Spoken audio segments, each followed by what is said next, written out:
Hi and hello, watch fans. I'm Alon Joseph, your friendly neighborhood jeweler, going solo today on the Real Time Show. I'm very honored to welcome to the virtual studio Martine Depresle. She is the Chief Executive Officer of the Watch Library Foundation. Welcome, Martine. Yeah, thank you. Thank you, Alon, and thank you very much for the invitation. Thank you for the interest of the Watch Library Initiative. I'm also the co-founder of the project with Serge Maillard. Thank you so much for coming on, but mostly for the gift you guys are not only giving the watch community, but the whole world. You and I actually met virtually during the lockdowns, the COVID lockdowns back in 2021, when Serge, my dear friend, and you guys started brainstorming about this amazing project. Yeah. And we've ever since been in contact. Strangely enough, we never met in real life yet. So I'm looking forward to that. You guys, I've known about this project for over 2 years now, and you've launched it, I believe, about in the summer. You officially launched the database, the library. We launched the 1st of September. It was for the Geneva Watch Days. You was there, no? Yeah, we were definitely there, but in the end, we didn't have time to sit down and talk properly. But we know this was coming, and we definitely wanted you guys on the show because both Serge and you are extremely modest. Besides that, you're super friendly. You're extremely modest because the project you guys have created is crazy. You basically opened up several databases in one archive, one library, and I believe you have over 325,000 entry points, everything related to watches. Am I correct? Going back to 1650, the year 1650. Yes, it's correct. And thank you very much for this amazing introduction on the project. We have today like 3,025,000 of archive and documents, written documents, videos, drawings. But the project has the ambition to gather more than 3 million archive because today, perhaps we know about only 30% of the archive related to watchmaking that exists in the world. So yeah, we have an interesting job to do in the future. You definitely do, and it's already very impressive. So, to catch everybody up to speed very quickly while you want to browse during listening to this episode, you simply go to watchlibrary.org, WATCHLIBRARY.org. Yeah. It's a free open source database because the Watch Library Foundation is a non-profit foundation, isn't it? Yeah, it's non-profit and it's public utility too. It's an important recognition given by the Swiss Confederation. That means that we work for the entire community, and and our objective is really to bring watchmaking knowledge to a wider audience as possible.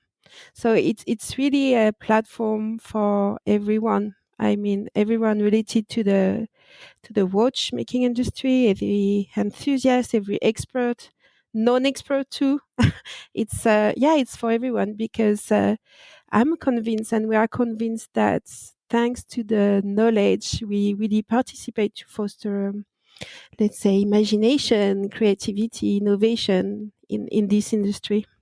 I know that both our dear friend Serge, your co-founder, with his family business Europastar and their amazing Europastar Club, so their database where they digitized their whole back catalog, because I believe they started in 1926. I'm saying this by heart. 27. 27, almost. You see, I'm getting older. Yeah. My memory is not working well. So 4 more years and they're antique. They're 100 years old. So Serge's grandfather, great grandfather, started Yellow Pages for watchmaking that turned into, in my humble opinion, the best trade magazine for watches back then, but still today. It's my favorite magazine. I've said this many times on airs. I've been reading it ever since I'm a kid. I was browsing through it before I learned how to read, especially English. But ever since, I've been reading every single article. That is, I guess, the cornerstone of your database for the Watch Library. Am I correct? Yeah, it's also the beginning of the story because, as you said, the Repastar and the Maillard family, they start to digitize part of their archive back to 1927, and then they realized that how it's interesting for everyone to have access, even it's Repastar is through the club. And their reputation, it's the third and now the fourth generation. They are really experts. They have an amazing knowledge about watchmaking, not only in Switzerland, in Europe, but with an international view, also an holistic view, because they work for and they write. They are real journalists. They write for every single aspect of watch industry. So when they realized that, they said, okay, we want to create something different, perhaps something bigger, gathering other archive. So that was the beginning of the story. It was in March 2020. And I received a call from Pierre Maillard. I knew Pierre from my previous background at Vacheron Constantin. And he contacted me. It was like 1 week before the lockdown, something like that. And so he explained that him and his nephew, Serge Maillard, were looking for someone to turn this first experience of Robasta into a bigger project for the entire watchmaking industry. I've said this also many times on air, and I'll repeat it again. Serge's uncle, Pierre Maillard, so his dad's brother, is the best columnist in the watch world ever. Yeah, agree. And it's a very bold statement, but I always start with his column. Always. When he was the chief editor, he was at the beginning of the magazine. Ever since Serge took on the role, the leading role at Europastar, his uncle went to the back page where I always start the magazine. I believe they even call it Last Things First or something like that. That's the title of the column. They're wonderful people, super friendly, super modest, all of the Maillards that I have met. So they obviously are for-profit organization. They're a commercial enterprise, and they monetize their content by selling ads, and that's it. Now, Europastar Club is with payment, used by many, many, many watch brands I know. Did they now enclose that whole database for the watch library? Because for those that are not browsing while they're listening right now, this database is spectacular. You type in any keyword and the database will run searches. The query will literally go back to 1650, give you hits. I believe it's OCR. It even can read images, PDFs, etc. So it gives you text, video, and it shows you a graph as well per year. So it's mind-boggling. And obviously, we're going to talk about OpenAI, ChatGPT, and etc. with you, but we'll come to that later. Does this mean that Europastar Club merged with this, or are they two different things? It's two different things. It's two different entities also, because the foundation is as a public utility foundation. It's not owned by someone. We have a board of trustees with people from the industry, but with a really transversal role. We choose that, for instance, Régis Huguenin from the Musée International d'Horlogerie, Nick Manoussos from the Horological Society of New York, or people with a strong expertise in philanthropy, for instance, or in education. I'm thinking about Hélène Perrault, which is a lecturer in the MIT. So yeah, it's really a different things, different entity, and even the platform, because we build a platform with a different technology. The technology we use is really an open technology, as you saw. Everything it's like open, like free access, but it's not a database. It's a new system that we gather archive in a data hub, and from that you are able to to navigate in the archive and find out and do your searches. And it's really important because the database perhaps could be relevant today, but for the watch library, I mean, and in the future, I'm not sure because interests from people, way to search, thinking about ChatGPT, but new things that will come in the future will change a lot. So we didn't go for a database. It's more like data lake, something more open. I mean, so just to say that it's really different. Interesting. I would love to dissect that Yeah. in a bit because it's actually very interesting what you guys are doing there. Before we do so, I do want to give a shout out also to the supporters and the partners that made it possible from day one. Obviously, Europastar and the République et Canton de Genève. Yeah. But also for our listeners that know three very known brands is Audemars Piguet, Richard Mille, Tag Heuer. And then what's Arc Horloger? Arc Horloger, yeah, it's from the very beginning, we have also a major anonymous donor. We have two. So, and it's true that this major anonymous donor plus AP, they support us from the day one. And Richard Mille also, and then recently this summer, Taguyer.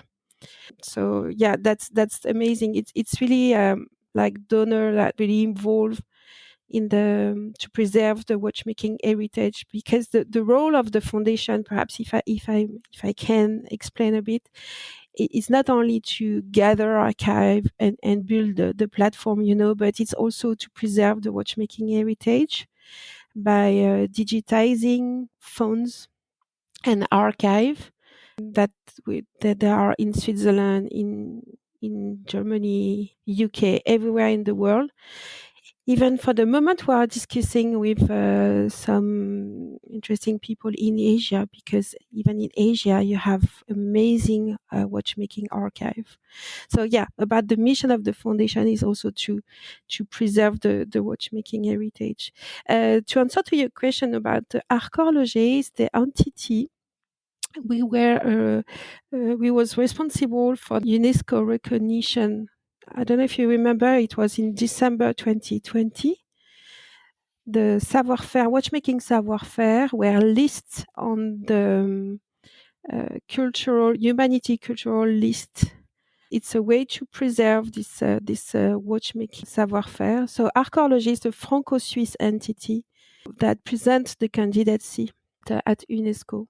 So they play an important role in terms of preservation of watchmaking heritage. That's why we have even someone from this organization in the foundation board of trustees. Yes, definitely. And that was an amazing stepping stone. And I believe you guys are doing an as important task to preserve that amazing knowledge and heritage. So, and it's wonderful that these brands came on board. If more partners, brands, stakeholders in the watchmaking industry want to support your foundation, how do they go about? It's easy. They just contact me. The way brand supporters and donors, let's say, we have different kind of donors. As I said, that is donors that they want to stay anonymous. Other donors support without asking for any specific preservation plan on our side. Or other donors can ask the foundation to digitize, I don't know, I'm thinking about the Louis Coty archive. These archives are in the Musée d'Art et d'Histoire in Geneva. And one of the donors said, okay, we really want to preserve these archives.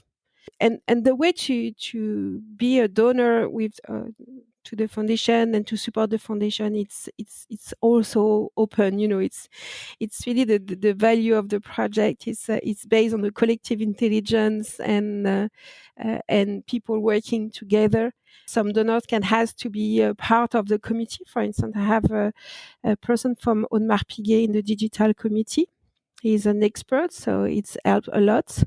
Because we are a startup, I myself, I have a CTO, of course, Serge, but he has also other responsibilities.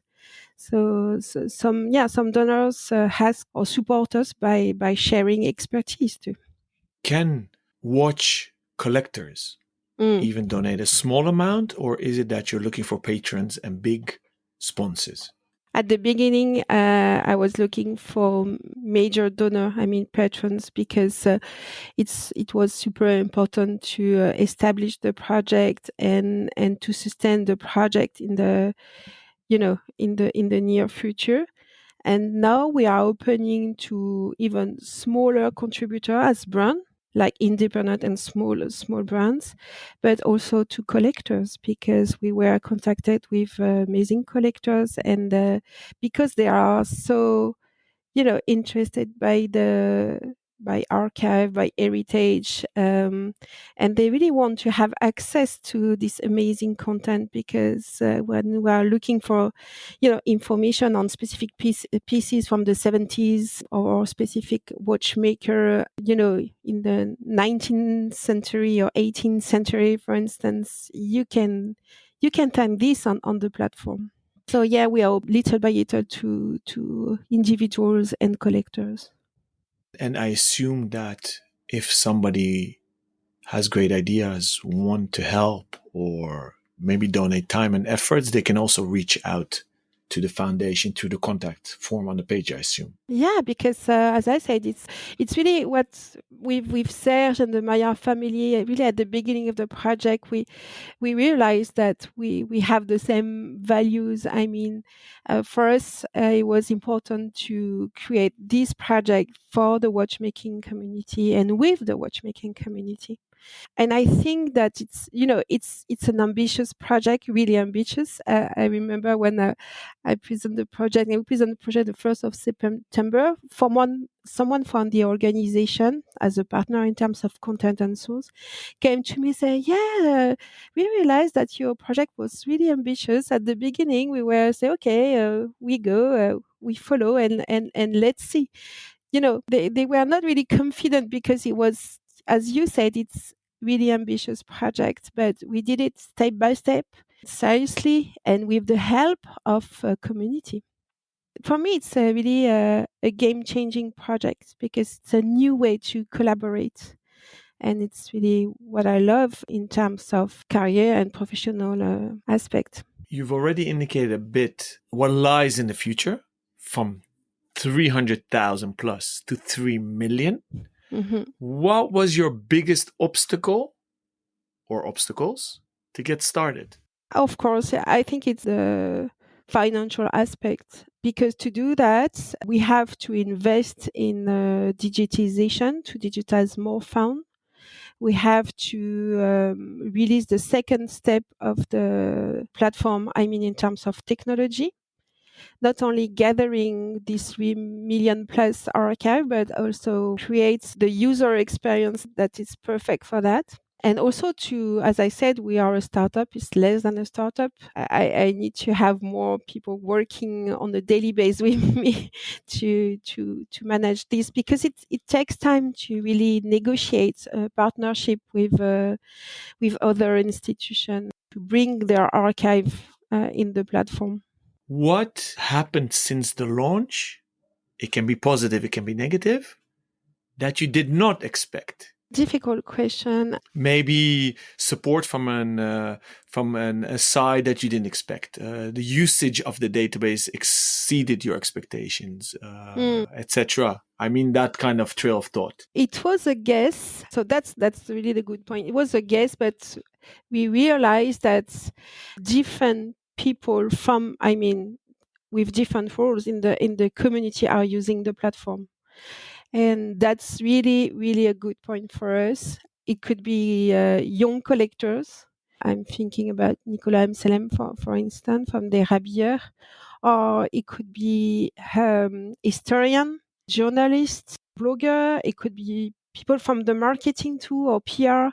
So that's really something we were dream of, and it's the reality. It's really a platform, and it's what we want that the platform represent for everyone. It's really a way to, as I said, to create, to innovate, to imagine, and it's a platform for watch expert, but also just for watch lover from different generation. After, in terms of, it's not a bad side of the project, but it's just a reality, because we see what is okay for user. I mean, in terms of user experience, what is missing, how we can improve the project, how we can improve the navigation within the platform and in the archive. So that's really the learning part of the project. And we decide to analyze that from until the end of the year. We also ask user to share feedback on the homepage of the platform. You can and I really encourage everyone to share their feedback about the platform, what is good or not, what will they want to see in the platform. And yeah, it's we stay also humble in terms of performance. We just want to learn from our user to build the second part of the release. Yeah. Dear listeners, you heard the call to action. Please visit the site if you haven't. Start using it, and please do give them feedback, constructive criticism, and also compliments. Now, this was a beautiful segue to why you are the right person to lead this amazing initiative, because I've studied your very impressive CV on LinkedIn, and it seems you have the perfect trifecta. You, besides that you are very young and have a long resume that's impressive, you come from the marketing, because I see you started at Publicis, Mm-hmm. TBWA. Then you entered the luxury industry with Caran d'Ache. As you mentioned, Vacheron Constantin, you were the international communications director. Then you joined our friend of the show, Marco, at Singer Reimagined. Became an entrepreneur with your own consulting firm, The Talented. And you are giving and giving back, because besides being the CEO of the Watch Library already for almost 4 years, you also give back to B Lab Switzerland. So the B Corp, which I love and I'm happy that it exists, Mm-hmm. because it goes from a shareholders economy to a stakeholders economy. My first and foremost question, which is important in this podcast because it's all about watches. Why watches, Martine? Do you love watches? And if so, why? I love watches. I'm not an expert. I learn every day, every hour, every minute. So that's why the Watch Library platform is perfect for me. Also, I came to watches in 2015. At that time, I was working for the Métier d'Art big exhibition in Le Louvre in Paris.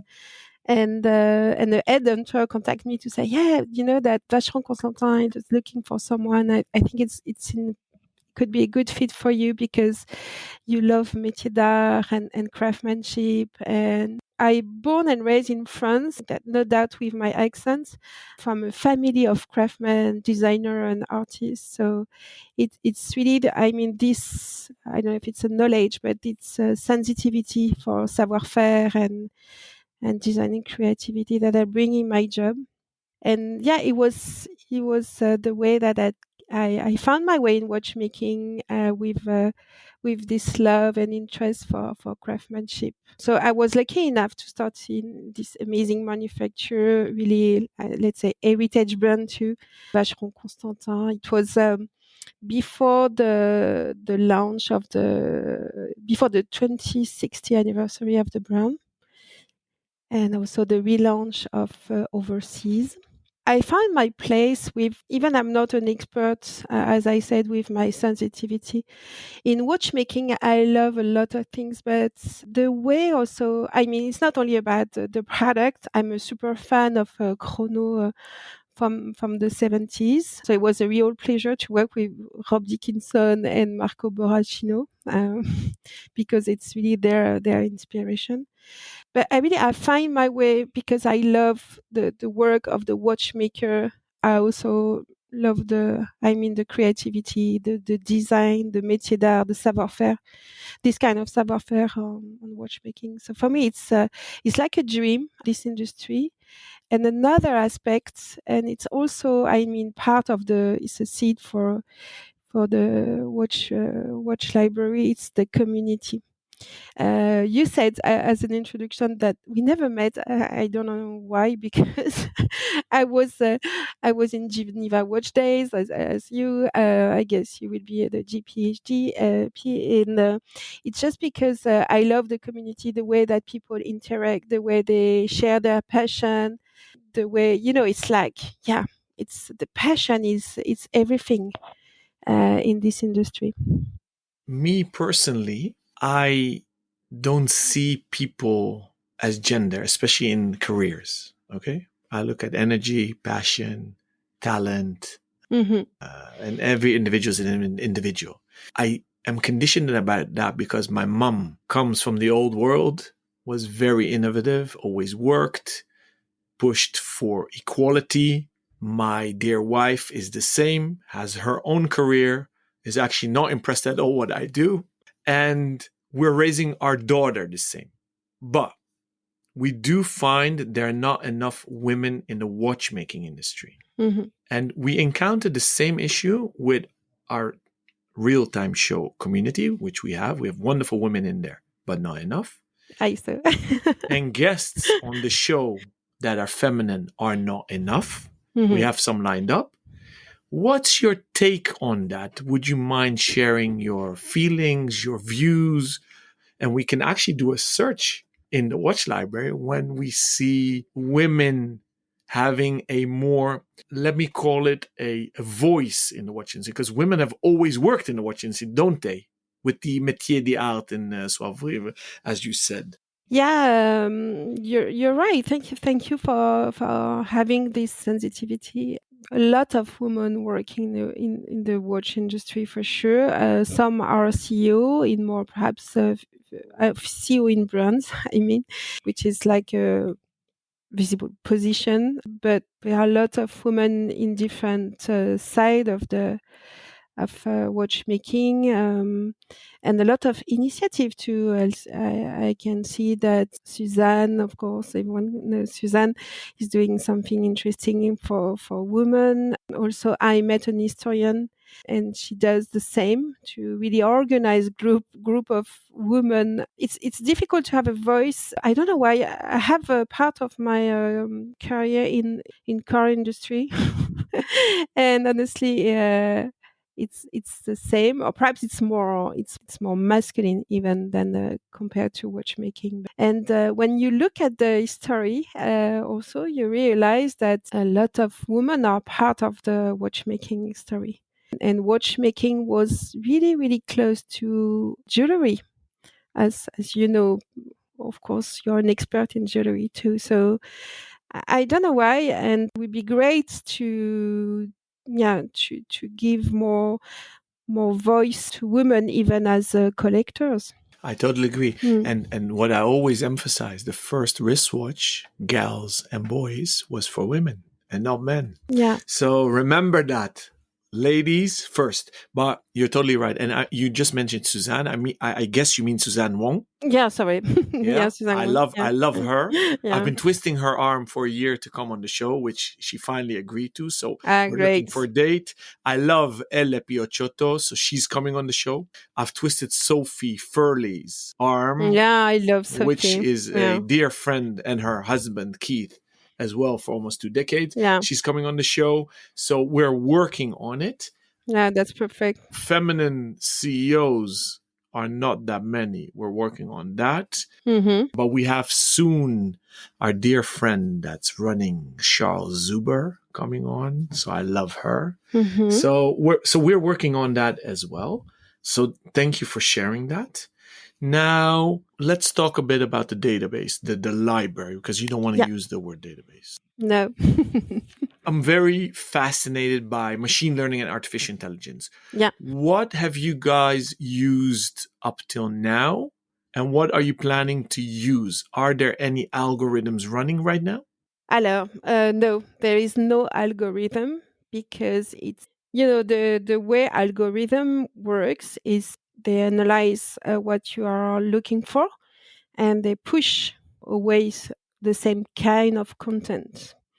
And for us, especially, it's based on the discussion I had with our scientific committee. Experts, you have Pierre-Yves Donzé or Laurence Bodenman, and they said that it's important that user can make their own decision in terms of search. It's really important that they have access to all the content and not only part of the content because the algorithm decides for them. So there is no algorithm. It's a way we index the content and then thanks to the search engine and you have different filters. I don't know if you say that you can really design your search by yourself. You have access to all the result and then you made your own choice. But in terms of technology and going back to machine learning or NLP, natural language processing, that's the technique that ChatGPT use. We will implement that in the future. For the moment, we analyze our user navigate in the platform because you have different aspects in ChatGPT, and we really want to implement AI as an answer to user needs, not just AI for AI. So yeah, we will do that. And it's amazing because last summer, we did a first prototype of the platform with NLP, so natural language processing technology that help to understand the request of the user. But it was before ChatGPT because ChatGPT was launched in November last year, the first one. So the result was not really convincing. And we say, okay, doesn't matter. We see in the future. But now that we have ChatGPT and especially ChatGPT 4 and the system is more open, it's part of the improvement, the next improvement in the platform. Do you expect any correlation that we did not think of now when we unleash AI on the watch library? Do you think we'll find trends or something that, because that's what we're saying, right? The power of AI Yeah, yeah. will be that there's so many touch points that humans maybe can't grasp, Hmm. so many touch points or correlation points. Hmm. Do you have hope that something will come out of it? And the second question in that context, Hmm. are you now APIing your library? Meaning, will you give Hmm. other entities Yeah. access to your library right now? So in the future, could Chat GPT access the watch library? Hey, you are tech expert too. Huh? Amazing. Alors, first, about new results or new correlation thanks to ChatGPT, of course.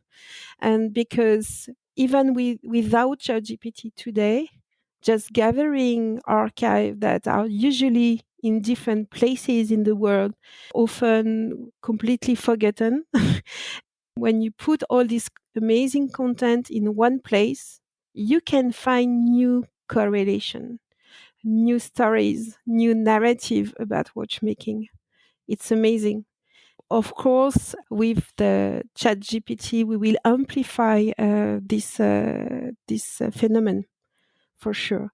That's why Chat GPT will not come alone.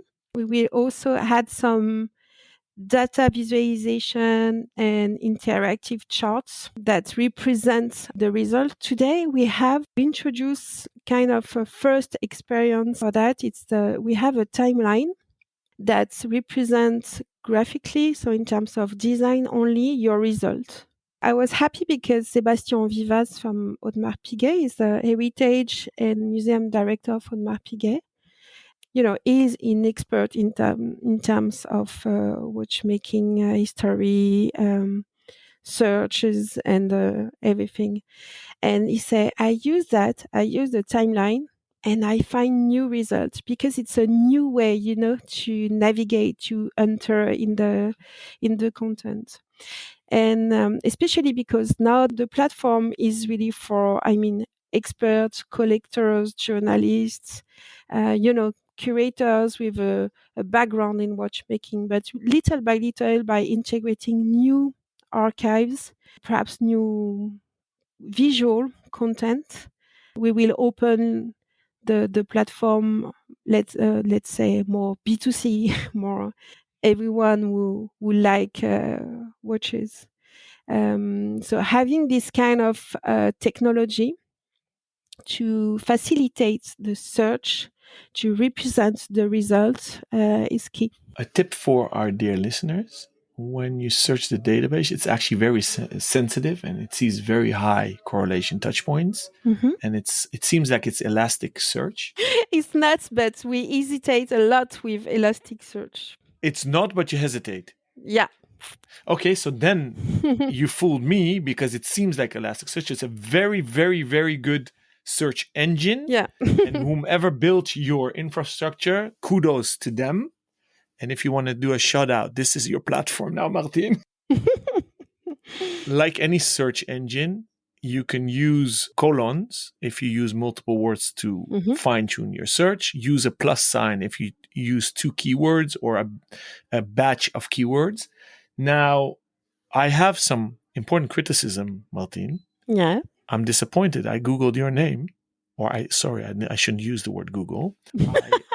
I, We are I TWL'd your my name, name. Yeah. and you're not in there. So No, I'm not th- in the history of you watchmaking. are very important to the history of watchmaking. Okay, Vacheron is not that important.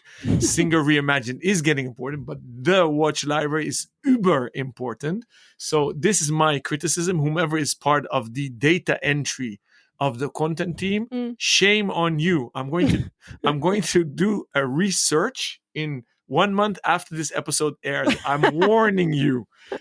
On that topic, Martine, how real time is the data entry? The strategy we put in place with the scientific committee, we have different steps in terms of content. Sorry. The first step for us was to make available the most, let's say, transversal and reference document possible related to watchmaking. Dictionary, reference books, museum catalog, horological journal, plus exceptional archive like as Louis Cotier. The second step is about more like monographies, specific, let's say, deep studies on specific topics. For instance, on chronograph, we build step by step to have something really consistent. Now we are in the step to integrate auction house content, videos content a lot. It's the discussion I have for the moment with a organization in Switzerland, in France. It has to be consistent and organized. Behind the integration of the archive, there is a specific planification because it's important to bring to users something consistent and rich in terms of content and topics. The criteria to integrate archive is always primary sources of content in as many documentation format as possible, like text, image, advertising, photographs, video, sounds documents. So it's an invitation for you because now that real time is just close its first year, and I think that your archive is super interesting. And also we cover many different geographical areas. As I said, not only Switzerland, but also France, Germany, Italy, US, UK. So yeah, that's the way we build, let's say, the big data instead of a database. Who is number one on your wish list to work with? Company, a data resource, a person, etc. It's super difficult to answer because the value of the project is based on the collective intelligence.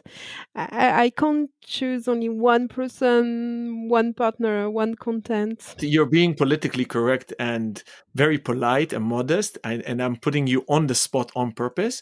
How can we as a collective, all the tens of thousands of listeners of this podcast, put peer pressure in a positive sense on a party that you haven't approached or have approached or that are thinking about it?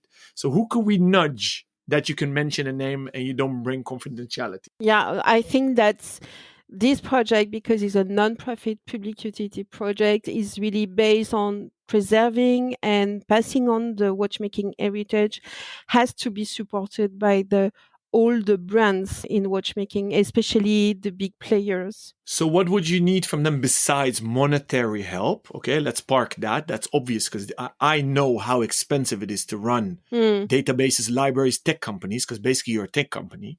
Mm-hmm. Besides monetary help, what would you like from these bands? Them to open up their archives to you? Yeah, definitely. We want to have more amazing content to share with our users, especially because we have archive from the 17th to the beginning of 21st century. We want to have more and more archive related to the 20th century. We want to have archive from watchmaking, institution, organization, but media, but also archive from different sector. For instance, we know that there is amazing archive in the sport industry related to watchmaking. There is amazing archive in fashion industry related to watchmaking. All the universe to watchmaking, like science, art, cinema. There is a lot of content related to watchmaking that we want to identify and to bring and together to share in the platform. We are chatting and I have a zillion questions for you, but I'm looking at the timeline of our recording Yeah. and I see I need to start shutting up. But maybe let's look at the future. So the database is all about the past, but if you don't learn from the past, you'll repeat mistakes. Now, looking at the future, what's your outlook on the future of watchmaking, the next first 2-3 decades? Is it positive? Is it negative? Are you worried? Are you optimistic? It's definitely positive. The way I see, you see that there is always the same dynamic in terms of new brands creation. It seems that there is kind of concentration in the markets, but still new player, young players. I think the watchmaking is finding its own way to do business, both retail and online. For us, the watch library, it's also a way to be part of this story, because when you share content and about products and business to your clients and customer, it's important to have the story behind, the story about the product, the story about the brand, of course. Yeah, and people are looking for something authentic, sustainable, with a strong value in terms of savoir-faire. Yeah, the future is bright. Not easy. It was not easy to build this project in the COVID and pre-COVID period, but the future is bright for sure. Thank you so much. Martine, I really appreciate you coming on the show, sharing your passion, your knowledge, your experiences. I'm happy TWL exists. You know I'm here to help. I mean, we talked already about since 2021. I wish you all the best of luck. And maybe, I don't know if you incorporate audio, I could discuss with Rob that we offer our audio recordings as entries for the library. That could be maybe interesting. Mm-hmm. For now, thank you so much. We would love to have you back on the show at least within 12 months to see how you all progress. Rests me to thank all our listeners for tuning into this episode, all the other episodes. For those that are passionate about what we do, make sure to join our TRTS network. It's a WhatsApp community where like-minded people share their passion for watchmaking. If you have any questions, feedback, criticism, or want to share compliments for the real-time show, you could reach Rob Nuts by email via rob@therealtime.show. You can find him on Instagram at robnudds. You can email me, alon@therealtime.show. On Instagram, you can find me, ALONBENJOSEPH. And recently, we also started the dedicated Instagram handle for TRTS, which is therealtime.show. So basically the same as the URL. Thank you very much for the invitation. It was really important to present the project to your community. And we are really open to learn from your community too once they have browse and try the platform. Thank you again. Thank you so much. And thank you to our listeners. Have a wonderful day and keep on ticking.